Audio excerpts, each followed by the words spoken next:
from KSAT 12. Good Morning San Antonio starts right now. Right now at 8 a.m., a man fighting for his life after a shooting last night. What police know so far and what they're doing to find the suspect.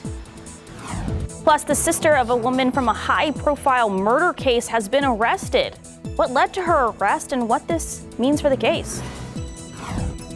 We are starting off in the upper 60s, a beautiful sunrise and what will feel like a summer weekend rather than an October weekend. I've got the latest on your forecast in just a bit. Good morning, it's 8 a.m. Thank you so much for waking up with us on this Saturday. It's October 4th.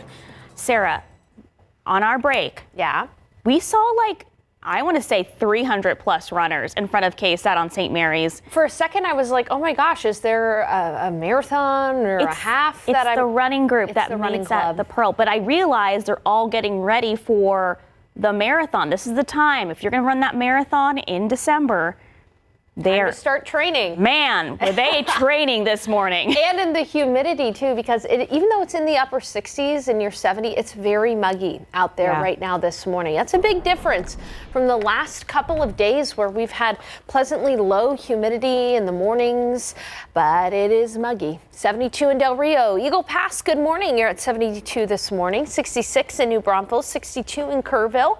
It's 66 in Rock Springs. We are set for a very warm weekend. Today, the high will be 92, tomorrow 91, after a cool morning near 68. This forecast is pretty much going to be copy and paste for the week ahead, but I have increased rain chances ever so slightly for the forecast in the week ahead. I'll have those details coming up in just a bit. Sarah,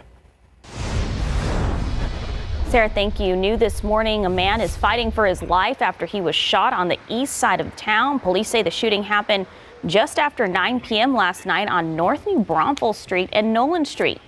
So when they arrived on scene, they found a 49-year-old man with a gunshot wound to his stomach. He was rushed to the hospital in critical condition. At this time, police don't know what led up to the shooting or who the suspect is. And even after an arrest was made, the family of a 21-year-old man shot and killed on the west side, they still have questions. So Pedro Jaramillo died on Monday. San Antonio police say they found him with multiple gunshots wounds. Witnesses told police they found 3 to 4 possible suspects leave the area. Now, we do know one man, 23-year-old Dominic Wattis, has been arrested in this case. Jaramillo's family says they want answers as to what happened. I want justice for him. He was amazing. He was the happiest person. I could be myself around him. On Friday, they held a vigil to remember him. He was a son, brother, and father of one, and with another on the way. Well, the sister of a woman at the center of a high-profile case is now facing harassment charges. You're looking at Teresa Clark. She's a sister of Suzanne Clark Simpson, an Almost Park mother of 4 who went missing last October. So according to an arrest paperwork, Clark was arrested Thursday in Austin on a warrant from Bexar County, stating she allegedly harassed members of Brad Simpson's family. Brad Simpson is Suzanne's husband. He's in jail accused in her death. The arrest paperwork shows the harassment came in the form of phone calls, messages, and emails to different family members at different times. Clark was booked into Travis County Jail, is expected to be extradited to Bexar County. This is a story you don't often hear. A former domestic violence offender openly admitting to their mistakes and sharing the intentions that help change them. Our Courtney Friedman recently moderated 2 panels for the City and County's Commission on domestic violence. One panel featured men who have faced the damage they caused and are now working to help others break free from the cycle of abuse. For Montgomery McCrory, it was his ex-girlfriend. It kind of gradually progressed in regards to manipulation and other things across the entirety of my adulthood. I had choked a woman and held her captive. For Ricardo Munoz, it was his ex-girlfriend's adult son. Pretty much grabbed him in a headlock, and I think my girlfriend. I ended up pushing her at some point and stuff. I don't remember. I was intoxicated. With brutal honesty, each of these men described their turning points. They both entered batterer intervention and prevention programs known as BIP. The trail of trauma, the trail of people that I had hurt, the things that I had done, just looking at those things was, the weight was almost overbearing. I was dealing with all kinds of stress factors and stuff that I really used that as a justification for my action and stuff, and that was something that I had to really work past. Now they advocate for nonviolence, breaking cycles of abuse and shattering cultural norms. We saw a lot of the abuse, physical abuse from my father and my mother, and trying to convince myself that I was never going to be a part of that. Here I am, you know, it still happened. Montgomery and Ricardo were panelists for the City of San Antonio and Bexar County's Commission on Domestic Violence Symposium. They talked about spreading the message of change without excuses, but also without shame. This conversation is very rarely out in the open. Do you think that can change? I think it can. To be able to be vulnerable enough to say that, yes, I've done these things, yes, I've hurt people. And I think if the stigma around domestic violence was really marginalized and really put into perspective, a lot more people would come forth and share their stories. What would you like to say to survivors and victims out there? I would like to say I'm deeply empathetic and apologetic that those things have happened to you. You know, on behalf of the abuser's side of it, you know, these things aren't okay, and that I hope there's healing. I think you guys are all incredibly strong. What we, as perpetrators, have tried to take from you, you guys have, you know, been able to stand back up and say, no, you don't. And I also tell you that I'm making a commitment for to be, instead of being a part of the problem, being a part of the solution. Courtney Friedman, KSAT 12 News. So Montgomery and Ricardo hope people who currently are in abusive situations will see this and voluntarily join the BIP program. They are also willing to speak personally with anyone wanting to change. So if you'd like to join a program, we have that link on our website. Just search BIP, BIPP, on KSAT.com. Well, happening today, the 13th annual Purple Run is set to shine a light on domestic violence and support survivors. The event benefits the Battered Women and Children's Shelter and aims to help break the cycle of abuse for women and children. The opening ceremony kicked off at 8, with the race kicking off in about 30 minutes at Our Lady of the Lake on the city's west side. 8:07, 69 degrees. This morning, a group of athletes are going to get some special training on taking that next step into running even better into the future. We're going to be covering it here on GMSA. Stick with us. Coming up. Beautiful sunny skies out there right now as we're starting off our day. But with the sunrise comes the promise of heat this weekend. How hot will we get in your neighborhood? Details soon. All right, bye-bye Brahmas. Over the last 3 years, fans have worn their San Antonio Brahmas fandom loud and proud. Unfortunately, the UFL said they've made the decision, a difficult one, to leave San Antonio, Memphis, and Michigan markets due to stadium constraints. The available venues, in this case, our Alamo Dome, do not align with the league's vision of focusing on smaller, more intimate settings. So KSAT 12 did receive a statement from the Alamo Dome saying in part that they remain hopeful that quality spring football will return to the Alamo Dome in the future. Elsewhere, the popular bar and kitchen known for their Instagrammable Riverwalk displays and pop-ups is opening a second location here in San Antonio. So the owner told KSAT the new location, named Elsewhere 2, is 3 years in the making. We are at Elsewhere 2, and we are excited to open on this Saturday. We knew we had something special with Elsewhere downtown, and so we wanted to create an even more immersive experience here on the north side. We've got a 53-foot Ferris wheel. There's a giant greenhouse pavilion and a 50-foot flower tunnel that you walk through to get inside. Ferris wheel is 53 feet. It was built specifically for us in Turkey, and got loaded on a freighter and came over here, and we just put it together about 2-3 weeks ago. We've been open 6 years downtown, and it's become a staple on the Riverwalk. We wanted to expand our pixie dust here, And so we've got 6 acres out here, and we're ready to give San Antonio something unlike anything else. We're all inclusive. Any race, religion, color, creed, all the animals downtown. We've had goats, llamas, chickens, dogs, cats, so bring all your animals.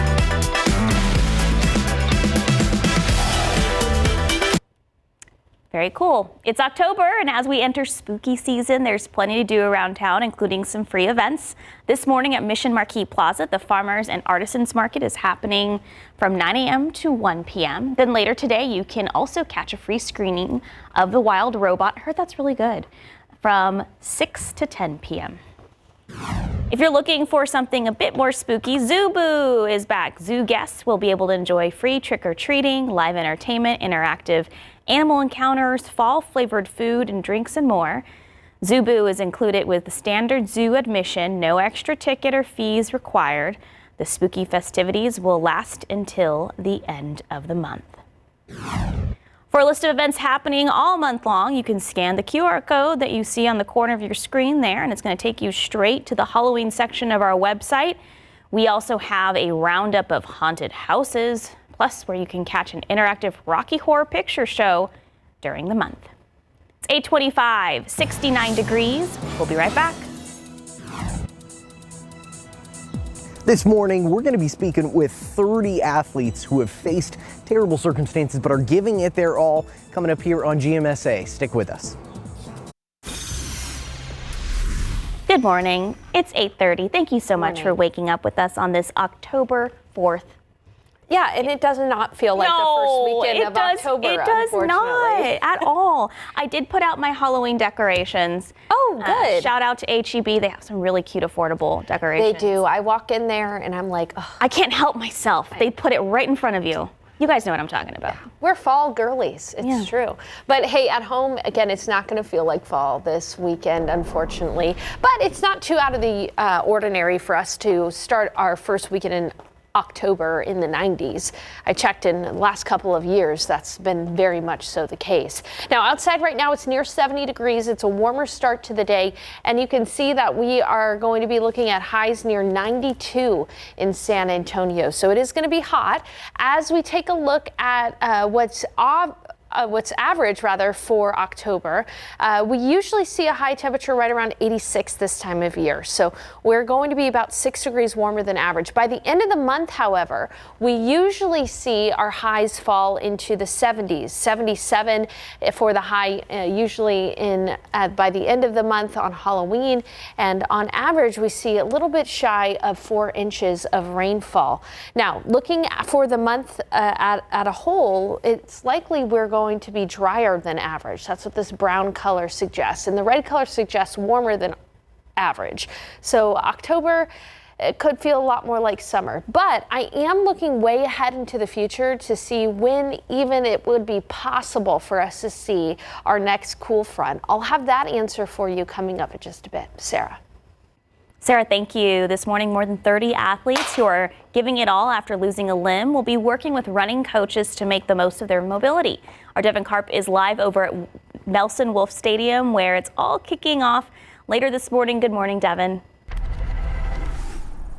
Hey, good morning, Sarah. While I'm not taking you guys out to the ball game, we still are going to see some of these athletes running the bases over here where the Missions play over at Wolff Stadium. Take a look at this right here. These are more than 30 athletes we're going to be working today with different coaches, athletic trainers to make the most of some of what they are working with. So a lot of these athletes have either lost a total limb, have had to have a limb amputated, or have partial limb loss, but they are still going to be out here working with the Challenged Athletes Foundation as well as OSER to be talking about some of the different ways that they can work on their mobility. They're going to be running drills, making sure that they also have all the prosthesis information that they need to when it comes to actually being able to work from running athletics, also into some of their day-to-day lives. So that's going to be kicking off officially later on this morning at about 8:45 or 8:50 or so. So in the meantime, everyone here is just getting ready, getting their stretches in. Good for a great Saturday morning so far. Pretty sunny out here, but The temperature's still nice, hasn't gotten too hot out here yet, so should be a good one. Coming up later on this morning, starting over here with GMSA at 9, we're going to be speaking with some of the athletes who are out here about why they are so determined to make sure that they are doing the most they can with the situations they're in, while also talking with some of the coaches to see why they're giving their time to be here today to make a difference in people's lives. That'll be all coming up here for the rest of the morning on GMSA. For now, I'll send it back to you all. Devin Karp, KSAT 12 News. Devin, thank you. It's been about 2.5 months, but we haven't forgotten about that house full of animals where Schertz police say were abandoned by their owners. So we first brought you this story in late July when officers accused more than 60 dogs and cats from a home. Our Katrina Weber has an update on one of those animals who's now living her best life as a happy, loved dog. Even in early October, there's no doubt these are dog days. Not the kind full of oppressive heat, but instead about freedom, fun, and frolicking for this pup. We are so happy that there she goes. So happy that we got her. They're one big happy family now, but Christina Western didn't know at first just how rough things had been for the husky mix. They were just looking to replace a pet that died when they found Athena at the Schertz Animal Shelter. Loved her temperament. She was super friendly. Later, they learned she was one of more than 60 animals left to fend for themselves. We first brought you that story in July as pets were carried out in crates from a home on Hillbrook Drive.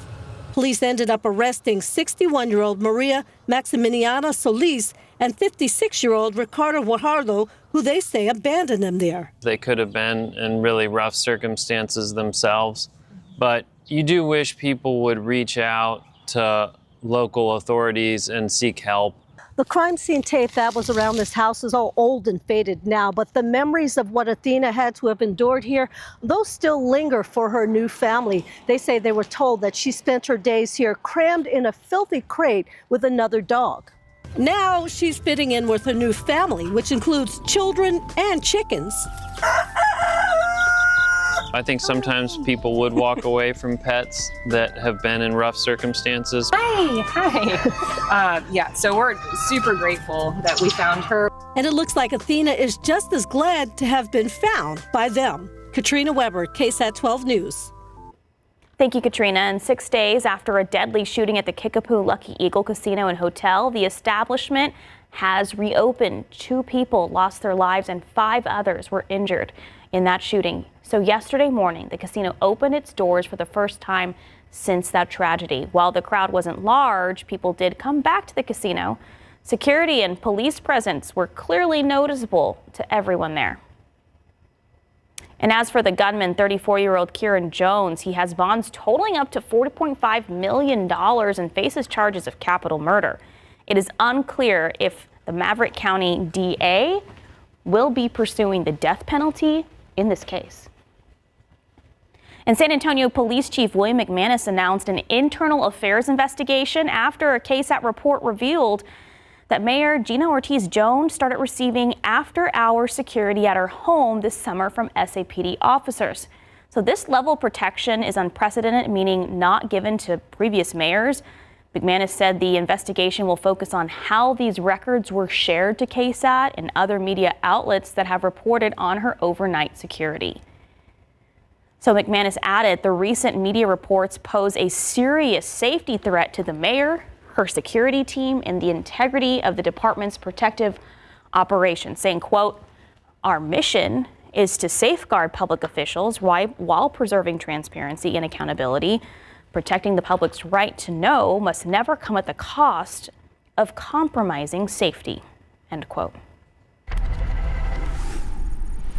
Well, hip-hop icon Diddy Combs has been sentenced to more than 4 years in prison. He was found guilty of transporting people across state lines for prostitution. In court, Diddy said he was humbled and broken. His son also spoke up, asking for leniency. But the judge denied that request, saying it's important to hold people accountable, especially in cases involving violence against women. Prosecutors said Diddy caused serious trauma to the victims, while his lawyers argue he's being unfairly punished, and they plan to appeal. He was found not guilty of the more serious sex trafficking charges. A new report reveals that TikTok has been pushing young users towards sexually explicit content through its suggested search terms.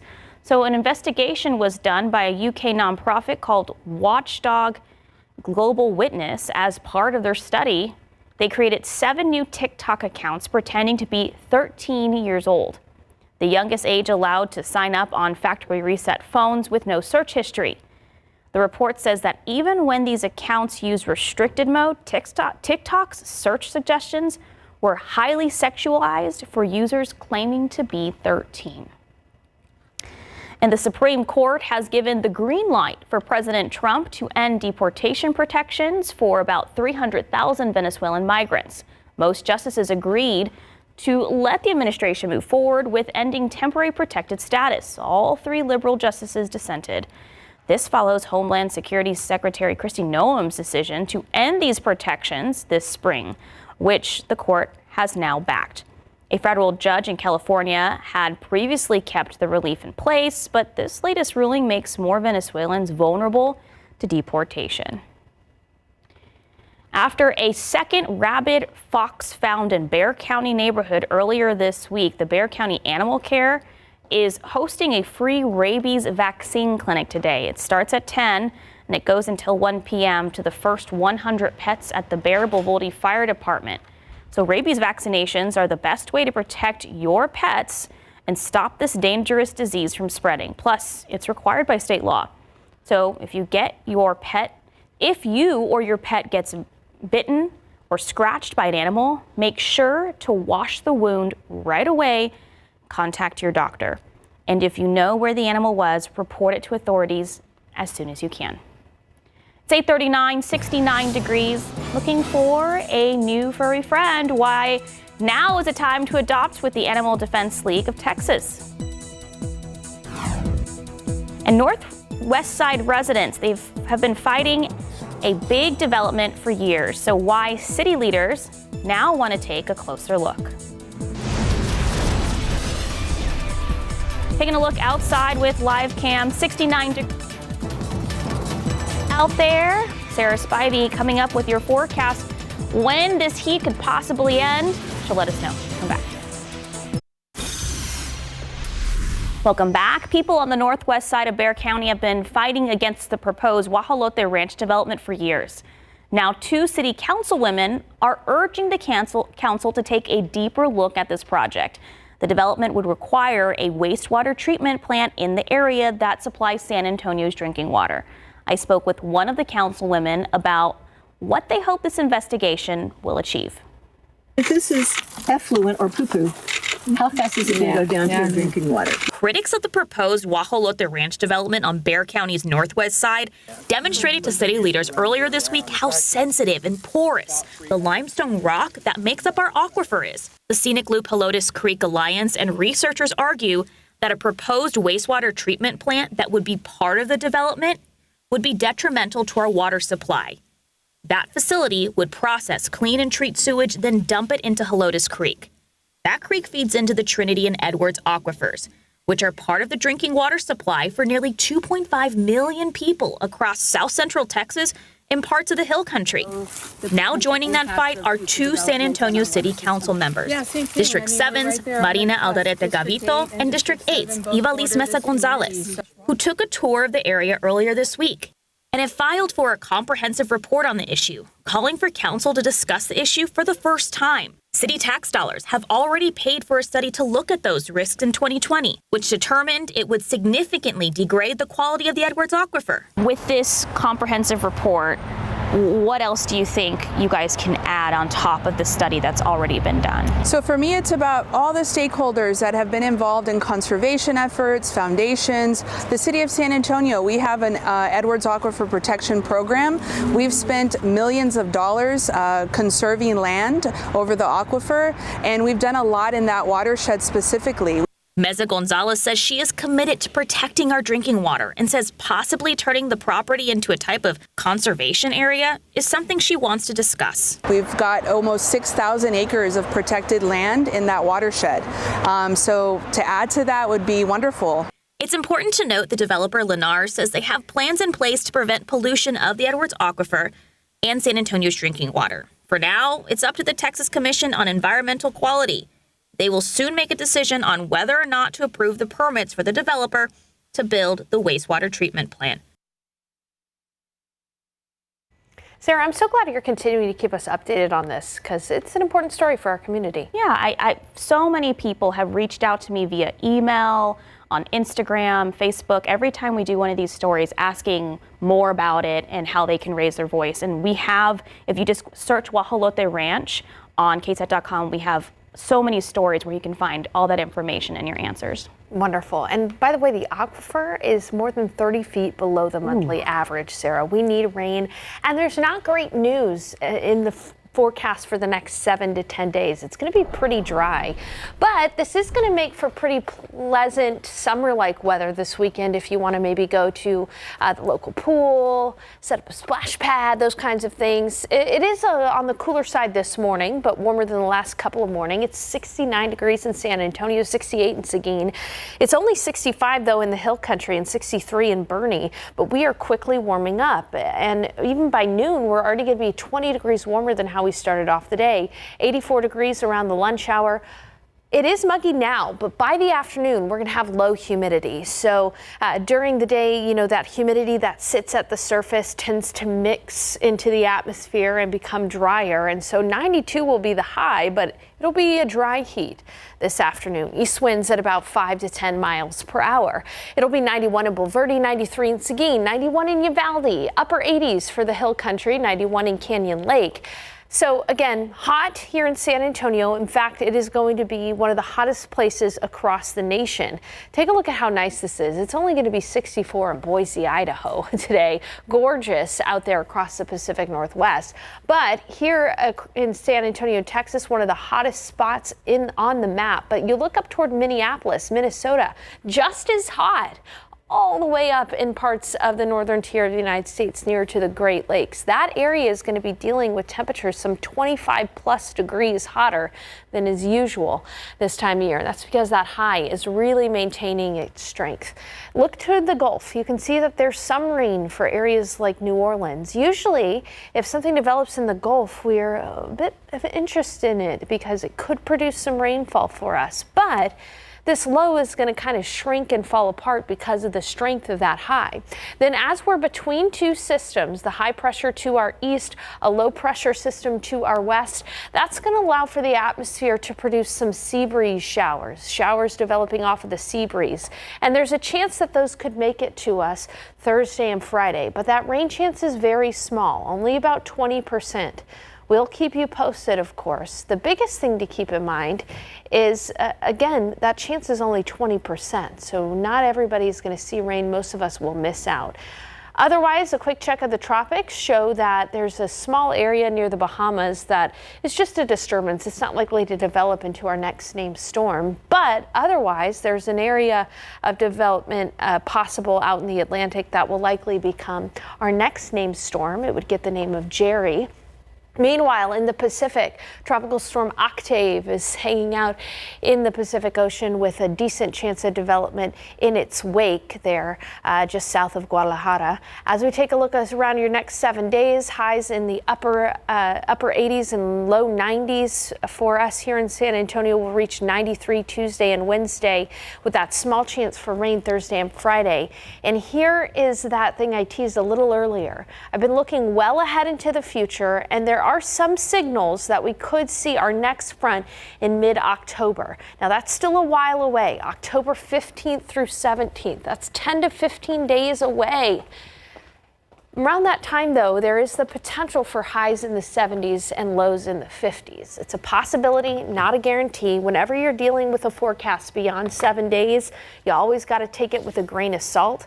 I mean, climatologically, it makes sense for us to get a cool front in mid-October, but a lot can change between now and then. Just had to give somebody something to hold on to as far as cool fall air goes. So there's what we'll be watching next. We also just got the pollen count in. I'll have that for you in the next 10 minutes or so. It can be cold on Halloween here in San Antonio. Just 2 years ago, it was very cold on Halloween. I remember that. I was bundled up outside, handing out candy to my all 5 trick-or-treaters. I remember last year I was sitting out on my porch handing out, and it was a little on the warmer side. Yeah, we were both pregnant during that time. We were.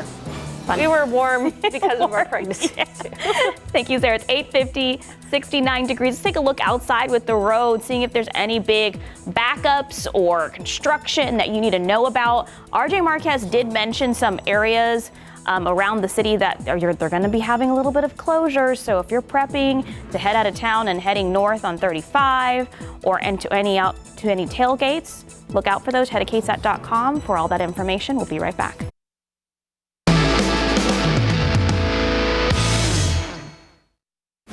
This one right here on the front, you got a chicken fried chicken. That's right. You got mashed potatoes, green beans on this one. So we actually marinate that chicken for at least a day. We press it out, batter it up, and then we have a gravy like your grandma used to do. It's bacon fat, little milk, salt, and pepper. You can't go wrong with that. It's cutting. It's very tender. You can tell when you're cutting through there. There you go. Cheers. Oh, wow. My goodness. That is a beautiful bite. Lots of food on this one. You can't go anywhere and not have the chicken and waffle plate. And you got beautiful tenders right here. And then you also have the Texas-shaped waffle on the bottom and a beautiful egg on the side. Yeah, we do brunch on Sundays, 10 o'clock, and we have live music every Sunday. Beautiful butter right there. I'm going to dunk it in that. Cheers. Oh, that's amazing. Here we go with the chicken. All these bites are incredible.